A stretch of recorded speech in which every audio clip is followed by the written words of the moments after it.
Good day, Kavibal, and welcome to our Learn at Home Facebook Live.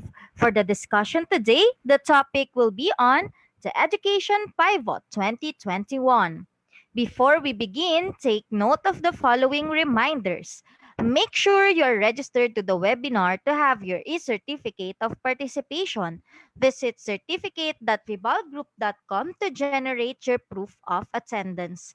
Place your questions in the comment box allotted during the session and they will be addressed by our speaker later on.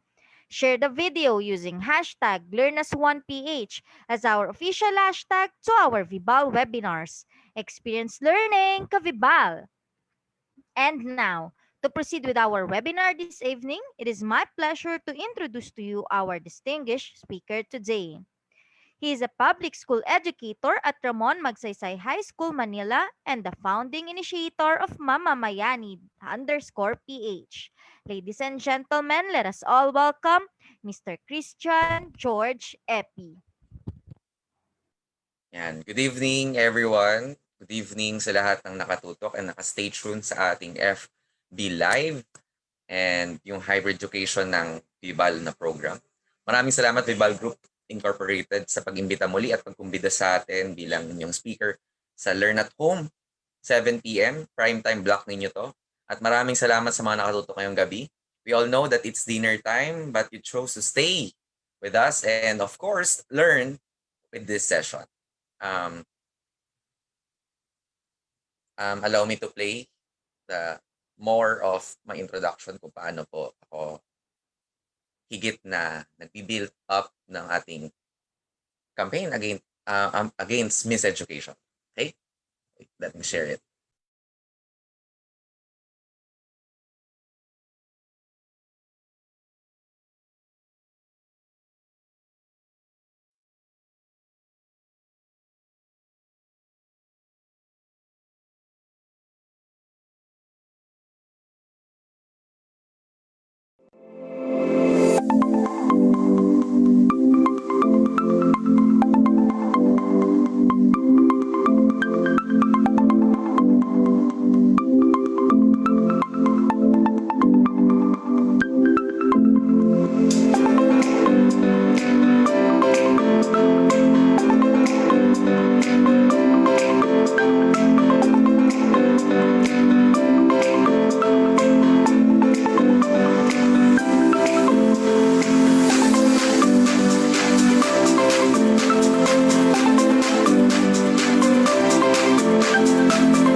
And thank you for that, Thank you for making it, Maria Angelinda Sigan, isa sa mga magagaling na estudyante, leader estudyante ng RMHS Manila.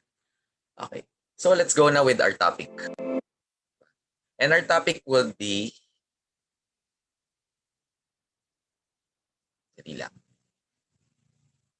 for tonight is the Education Pivot 2021. And we all know for a fact that we are actually doing this not only just this time, 2021. It's not about 2021. Pag tiningnan natin, matagal na to technically. Pero mas kakaiba yung ating buwelta ngayong 2021. Pag tiningnan natin yung outlook, later on, I'll share to you the insights na nakuha natin from our attendance before sa isang conference. Kung ano yung outlook na nakita natin sa 2021. Particularly sa education sector. Diba? So, the word is pivot, technically. No? And the word pivot oftenly used recently by the different business sectors and different industries. Pivot is the word for tonight. And oftenly we can hear this after we experience the decline, devastation, and even destruction to some extent. Sometimes this word was synonymously used with the word alteration, alternative, and of course, its synonymous word, which is turn. No? We need to understand further on how we can use this strategically in our academic space. And that would be our topic for tonight. And of course, this pivot, that Pivot 2021, was made and upstaged by this 2020 event. Technically, no? 2020 set our stage to this modern digital disruption. No wonder this 2020 will become a personal and a historical marker to each and everyone else's timeline. Tama ba? Kasi talagang magiging point of view na siya eh. Talagang dinidikta mo na sa kasaysayan mo yan na ang 2020 ay magiging historical landmark mo na. Diba? And of course, definitely, ito ay dahil sa tinatawag din nating pandemic. Diba? And what is a pandemic? Diba? Pandemic is an epidemic with passport. Para maintindihan natin, no? Yung epidemic kasi sa concentration lang yan sa isang lugar. Pero yung pandemic, ito yung epidemic na nagko-course through, no? From country to from region to region, country to country, states to states, 'di ba? The pandemic brought us here, 'di ba? And pandemic particularly push us to the limit, particularly this technological capacity that we have and we need to adapt. And vaccine became our word of hope in this health crisis that we have right now, but we are still waiting for the long-term run observation and of course the distribution process of this vaccine. That is why we need to refire our energy again as this year starts. Diba? Sabi nga ng iba, talagang nabigla tayo noong 2020, nabigla tayo sa adjustment phase, pero wala naman talagang nakapaghanda. Diba? Digital disruption as well made us realize that digital is our new default. Diba? We all know na ang mangyayari talaga talagang magiging hyperactive na tayo online and different applications will become here and there, di ba? And of course, we need to go with the tides of change, di ba? The tides of change will tell us that everyone and everything else is changing, di ba? Left and right shifts do happen. Right now and there, revamp, reflect, redirections, detours are ongoing, di ba? And it's not slowly turning, no? It's not slowly, it's rapidly changing. Pag tiningnan talaga natin. Fast changing ideas arise and we just need to accommodate some of it the way we needed it. Di ba? We need to accommodate ideas that were fast and adaptive in nature. So just imagine the work from home idea became the general idea for each industries, including the education sector. Diba? And come to think of it, no? Even the famous names and the big names in the industry, come to think of it. For example, Twitter CEO, diba? Twitter CEO Jack Dorsey told his employees that many of them will not be allowed to work anymore in the office. They will now work from home forever. Diba? They will work from home forever. Talagang trabaho na nila ngayon mangyayari sa bahay. Uber announces back then in 2020 that until June 2021, they will be working from home. There were shifts and etc. etc. Google told their employees 3 days from office and the rest work from home, and then generally they will work remotely. Both the regular and the contract employees will work from home until July 2021. So everyone, even the big names in different industries, is adapting. And no one is exempted in this change, in these tides of change.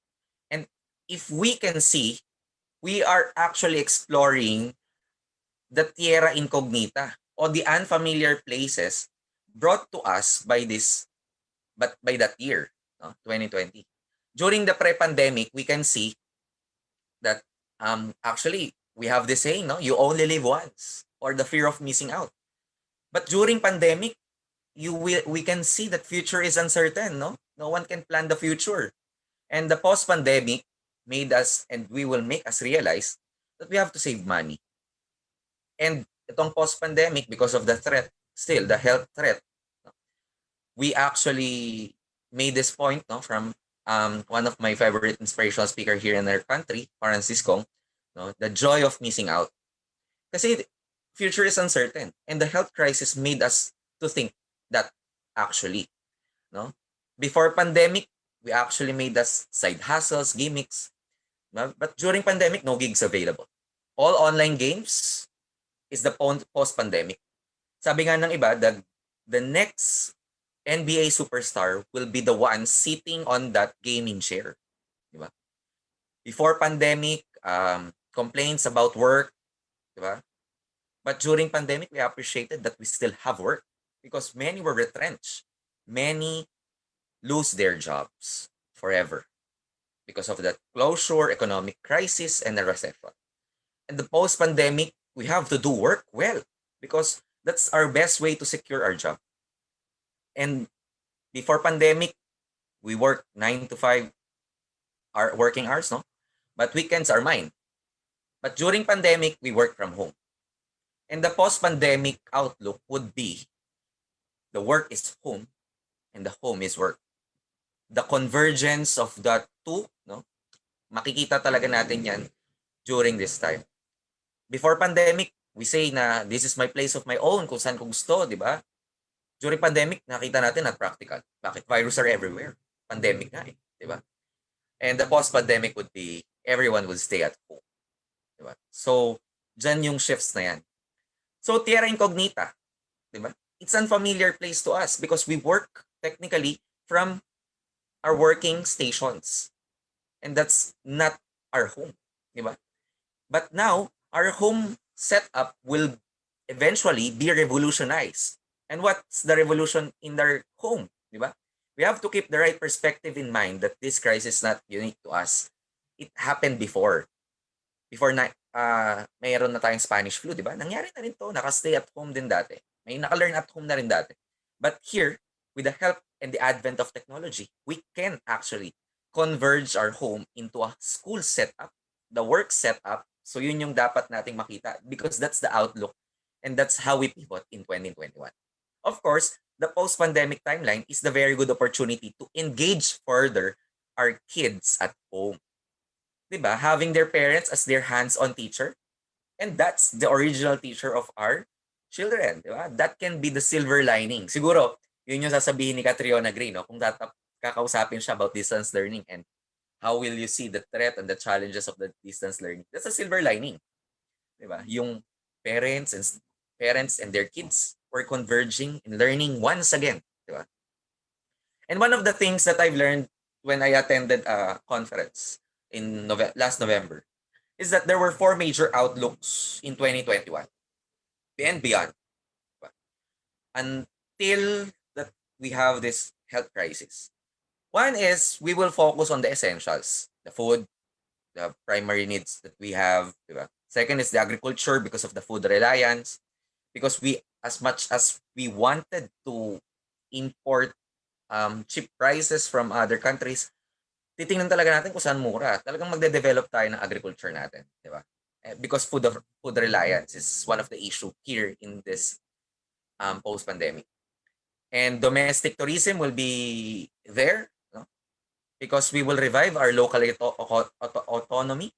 Kaya di ba yung pagtingin natin sa Boracay, unti-unti na nag-open up yung economy niya kahit na ano to, dahil we need to pump up the economy kasi na staggered yung development na yan. And of course, the last outlook, which is the most important of that outlook report, is the digital and the online spaces. Diba? Online space will be welcome more and beyond. So there's no turning back. No? Talagang yun yung mangyari. So what would happen? So if we look at an online space, we need to position ourselves to this massive digital shift that will happen as we are doing and fulfilling the recovery path. As our education takes its original niche, diba? The original niche of our education is not the school, it's the home, diba? The word Zooming, Gmeet, Link became part of our digital vocabulary, diba?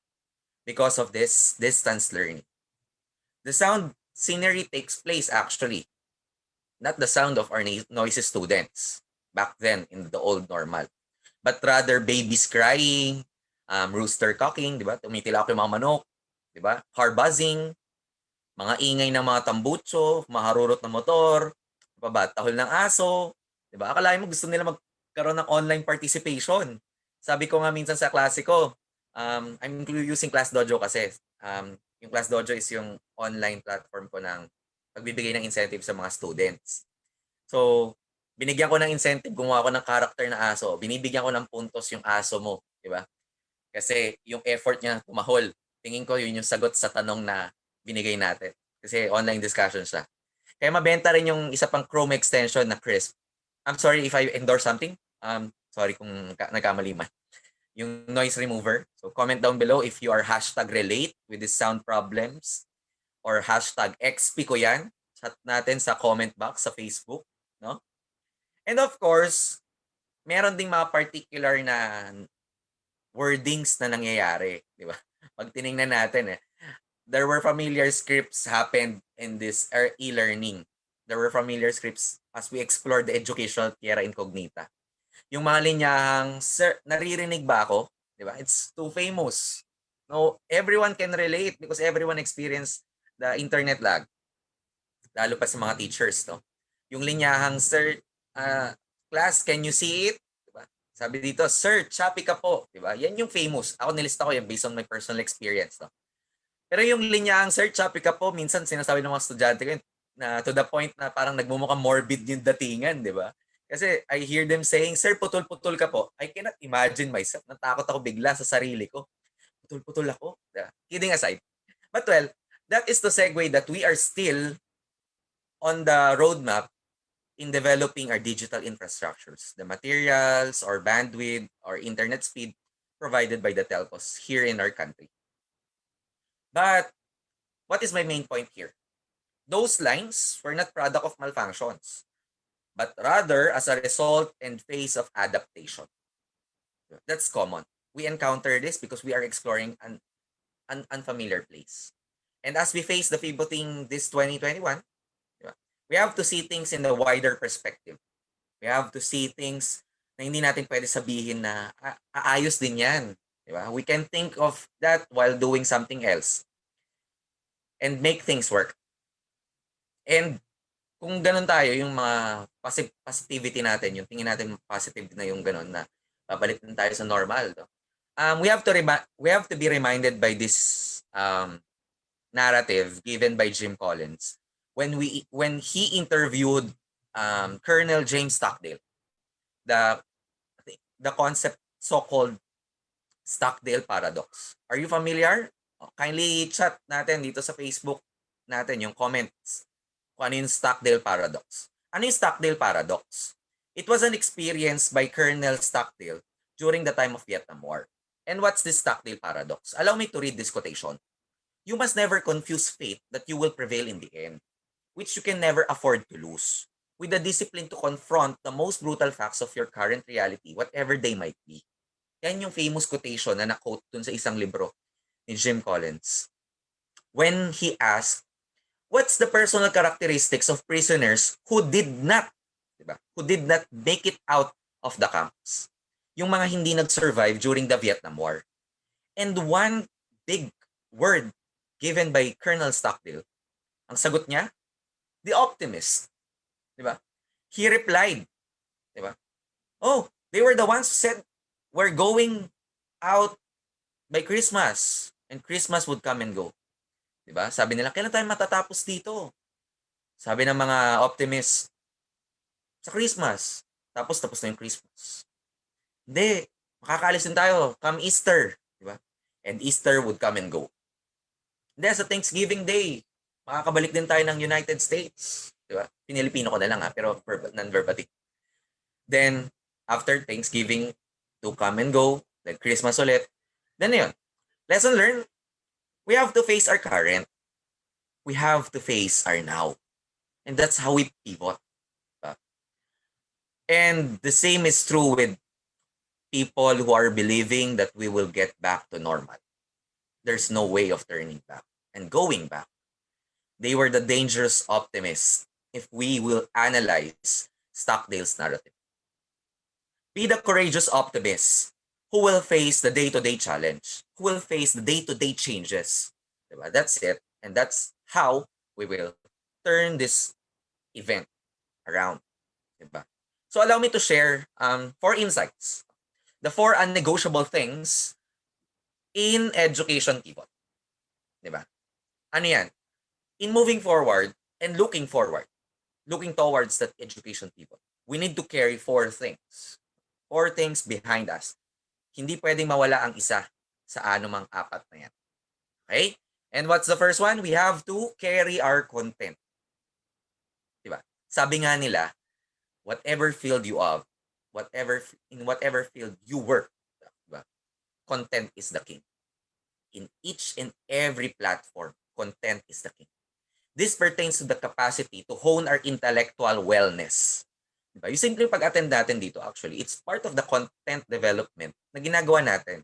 The learn at home model is actually carrying the content as we pivot in this education pivot 2021 and beyond. Diba? And as well as we hone our intellectual wellness, we need to capacitate our intellect. Though content may change, diba?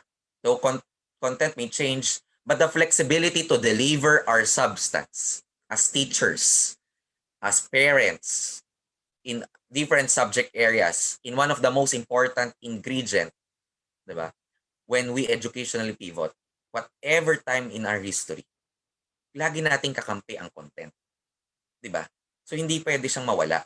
Kaya parate, strengthen your content. Not just strategies, methods, techniques. You strengthen your content.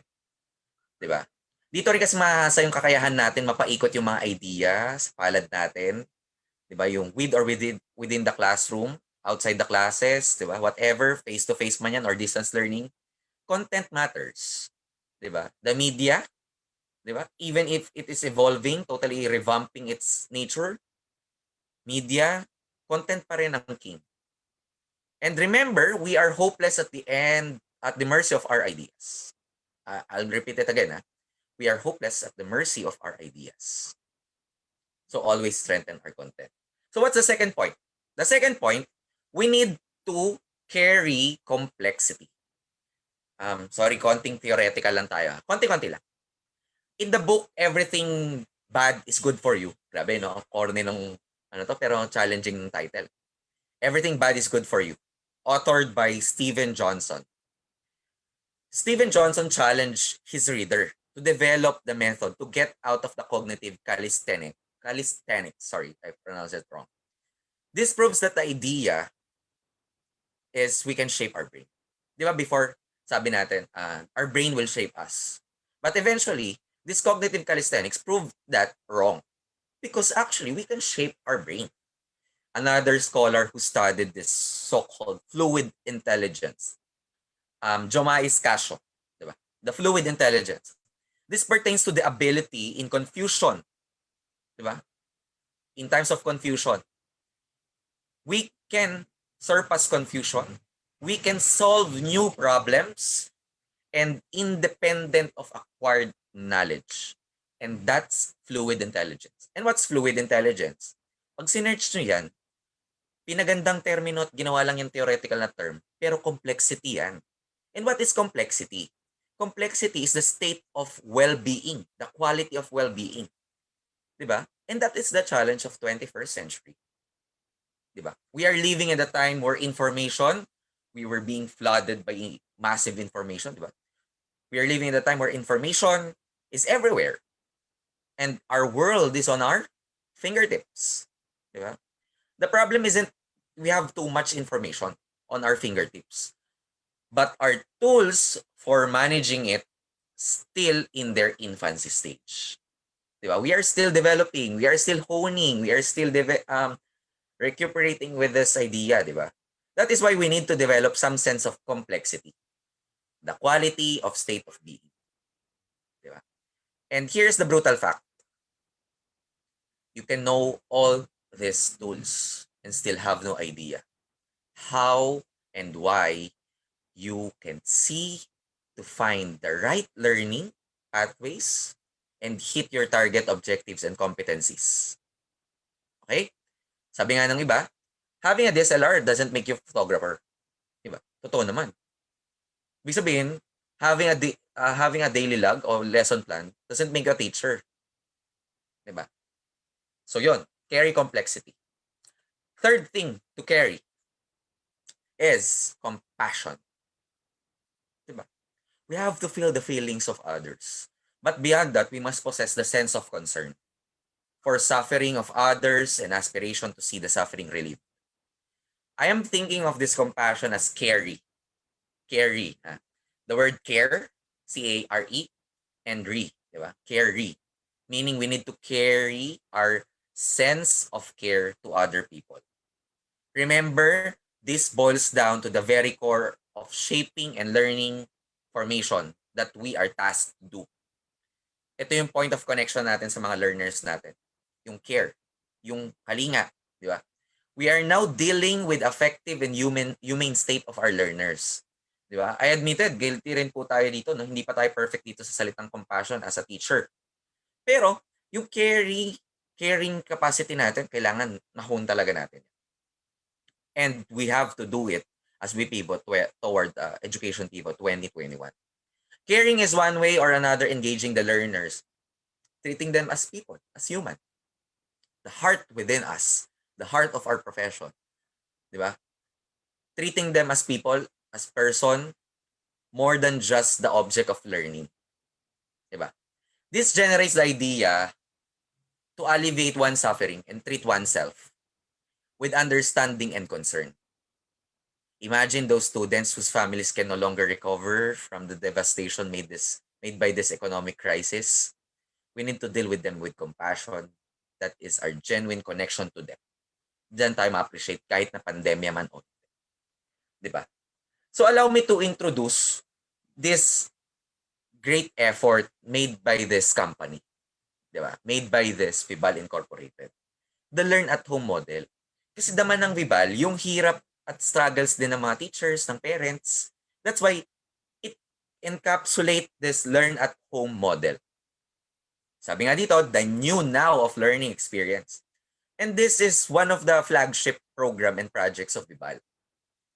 Because this serves as our learning packets, as relief kapag hirap tayo sa ating learning content, and how to develop and maintain the complexity while learning and while still learning. Diba? And the challenges made by this distance learning. Diba? This was the effort of Vibal Group Incorporated. The hybrid education campaign. And what's this learn at home model? This learn at home model introduced to us by Vibal is the contains that learn at home kit. Diba? Meron diyang academic book, may test booklet, may activity sheets, may supplements, and may teach at home guide. Makikita natin dito nasan yung compassion later on. No? Tingnan natin isa-isa, bagtasin natin. First, tingnan natin yung test booklet. Habang itinatawid natin yung pagkatuto sa new normal, makikita natin yung effort ng test booklet dito. Yung mga drills, exercises, makikita natin dyan na nagde-develop yung bata kapag nakikita natin yung development progress niya using those test booklet. And then yung activity sheets, which contains those graphic organizers to easily understand the idea, the concepts being introduced by the 5 core subjects made in this hybrid education learn at home kit. Diba? So yung mga graphic organizers na yan, matutulungan talaga na ma-achieve yung tinatawag na most essential learning competencies which was introduced to us by the Department of Education. Diba? And the supplements, because Vibal doesn't settle for less. It settled for reinforcement. Diba? Alam natin merong most essential learning. So yun yung minimum, no? Pero itong Vibal, syempre, as part of its public service, nag-put up siya. No? Naglagay siya ng supplement, dagdag tulong para higit pang malawak ang pag-unawa natin sa mga subject and learning areas na yan. And of course, dahil nga, di ba, I don't know if you notice this, and especially sa mga parents na nanonood right now, no? Yung parents dito, maraming magrereklamo, ang hirap nitong distance learning, hindi ako marunong turuan yung anak ko. Don't problematize that anymore. Once you download this Learn at Home kit, may parents guide na dyan. Diba? May parents assistance program na parang ganun yung ginawa at kinostomize ni Vibal. 'di ba? On how to guide their child using those workbook. Kumbaga, ito yung cheat sheet, no? Cheat sheet guide ng mga parent. And of course, the activity books, 'di ba? Kung gusto natin higit pang mas ma-develop yung learning areas, contents, yung complexity ng learning during this distance learning, 'di ba? Habang tinatawid pa natin ang better normal, 'di ba? Ito yung learn at home kit na tingin ko po makatutulong sa ating lahat, sa mga parents, sa mga learners, sa mga teachers na nandito, 'di ba? So, san subject yung learn at home kit na to na ino-offer sa atin, no? Meron yan sa 5 core areas na nire-recognize ni Vibal na talagang bigay todo sa effort, serbisyo publiko sa mga subject na English, Filipino, Araling Panlipunan, Science, and Math. Diba? So itong Learn at Home Kit, teach at home guide for parents and as well as facilitators. No? Facilitators of learning. At tayo po yan, no? Mga guro, mga katutulong sa paglinang ng pagkatuto kahit na nasa distance learning. And of course, lahat po ito ay naka-align sa curriculum ng Department of Education's K-12 Basic Education Curriculum. And it's available both print and non-print. Yung non-print natin may digital version to. So, let's look sa mga examples, no, ng mga Vibal academic books natin. Sample lang po yan once you avail and once you downloaded it. Makikita po kayo ng mga gantong mga platform. Pero ako as AP teacher, Araling Panlipunan teacher po tayo, I'll take that third picture from right to the from left. Kunin ko yung third picture. Evolution ng tao yan eh. Di ba? Pag hirap na hirap ituro yan kasi kulang ka sa visual aids. Sagot na sagot ang problema mo kapag hindi mo maituro yung evolusyon ng tao dito sa output na yan. Kasi meron na siyang timeline sa ibaba. Tapos yung development ng tao. Di ba? Pag nagtuturo ka ng AP, complete package ka ganyan. Tingnan lang agad ng bata yan, makikita niya na yung development from time to its appearance. Diba? Same as well, kapag ibang teacher din naman nag-introduce at tumingin dito, whether science man yan, mathematics man yan, English or Filipino, ganun din magiging feedback nila. It was customized on how we can learn best while we're still at home and living and learning at our own comforts. So how to download this? We can download this by going right now. Pwede nyo nang gawin, no? Pero patapusin nyo muna ako sa talk. Yung Vibal Group Incorporated na website, which is, we have to go to vibalgroup.com/learn-at-home. I-type lang po ninyo yan, i-reserve nyo na yan right after my talk, download it now. Diba?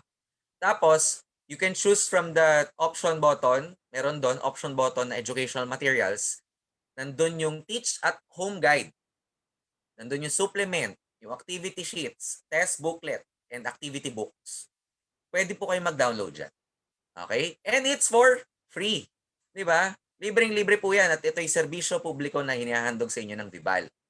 Because daman ng Vibal, ito yung pagpaparamdam talaga ng compassion. Hindi lang siya profit-taking. Di ba? It's compassion for humanity. Saan siya available? Ito po muna kasi yung mga availability talaga niya. Yung primary, di ba? Grades 1 to 3. Intermediate, nandyan yung grades 4 to 6 kung hindi ako nagkakamali. At yung secondary, yung junior high school natin na mga contents such as grade 7 to 10. And right after, di ba, na type nyo na yung website link. Napili nyo na anong da-download nyo. Home guide ba yan? Supplement? Tapos, anong grade? Then, simply click download. And that's it. The learning at home model or learn at home kit is on your fingertips now. You have easily downloaded it. So now, paano kapag nahihirapan po kayo pa rin? Di ba? Na-anticipate na ni Vibal yan. That's why we have to support and you have to support them. This is the essence of this Facebook Live Learn at Home. Itong ginagawa natin ngayon, no? Yung pag-customize ng Vibal na paano ma-educate pa yung mga parent o yung mga teachers din na tinutulungan niya gamit ang public service na to. Di ba? You don't have to think that you're alone in this. Di ba? Nandito tayo. We are in this together. Yun yung sinasabi dito ni Vibal. Di ba? Hindi po kayo mag-isa sa paggabay sa tahanan. Kaya po siniguro ni Vibal na may gantong Learn at Home na Facebook Live. I don't know. Meron din yata sa YouTube kung hindi ako nagkakamali. Sa pag-utilize ng mga gamit na to. It was customized because Alam ng Vival na may mga mahihirapan sa pagkakaroon ng distance learning, kaya ginawa niya tong hybrid education campaign platform.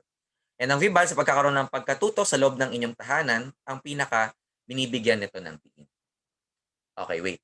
Balikan natin. Parang tatlo pa lang yun ang kinikerry natin no, sa pagkakaroon natin ng better normal. That's why we need to possess the fourth one. We have to remember and carry our whole. And what's this? Remember, as teachers are calling, our call of duty is the learning of humanity. As parents, our call is to be with the learner facilitator in this learning humanity.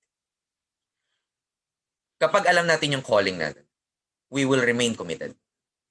Di ba? Kaya nga yung mga guro na pinasuko ng distance learning, they have easily asked and questioned themselves na, is it my call talaga? No? Pinasuko sila ng pandemya. Hindi ganun kababaw yung ating pinagsimulan para tayo pahintuin lang ng isang krisis na dinulot ng distance learning or what? Sabi nga nung iba, you can pay people for their time, but you cannot pay them for their commitment. And commitment is deeply rooted from the call, the calling, di ba? In addition, this will drive you to do continuously what you do, even when the things weren't turn good. Kahit mahirap na, hindi mo susukuan yan. Kasi call mo yan eh. Di ba? As parents, gusto mo matuto yung anak mo. Di ba? As parents, gusto mo rin matuto at maging progressive at magiging develop yung anak mo. One day. Di ba? Kaya you will exert effort to hear in this call. Di ba? And knowing your call will make you deeply rooted with your deeper reasons. May mga malalim tayong dahilan.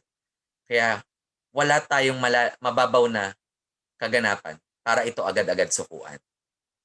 And this will require you, di ba? During these times na even us, no, may mga threat ng burnouts na. Remember our calling. Always go back with this. And as the great Bible tell us, di ba? Stated in Matthew chapter 6 verse 21, for where your treasure is, there will your heart be also. Di ba? And as we pivot towards the 2021, I hope you learned well and nasatisfy natin at nabigyan ko po ng hustisya ang pagbibigay sa inyo na the Education Pivot 2021 became part of our Edu Changers stories. Learning one classroom at a time. Yun lamang po, maraming salamat. Sorry, am I too fast? Thank you very much, sir. Do you have any last reminders to our viewers for today po? Okay, wala naman ng siguro and I hope i-download nila yung Learn at Home kit ng Vibal because those four unnegotiable things in the new normal, nandyan yan sa Learn at Home kit. Easily type now the website right after this talk. Yun lamang. There we have it. In behalf of Ibal Group Incorporated, I would like to thank our speaker for today for this very eye-opening and insightful learning session. It is an honor to have you with us today, sir. And to all our Kabibal viewers, all thanks to you for your continuous patronage to our daily learning session. Don't forget to register to get your e-certificate of participation. We also encourage you to subscribe and watch on our official Viva Facebook and YouTube channel. Muli, maraming salamat at magandang araw sa ating lahat.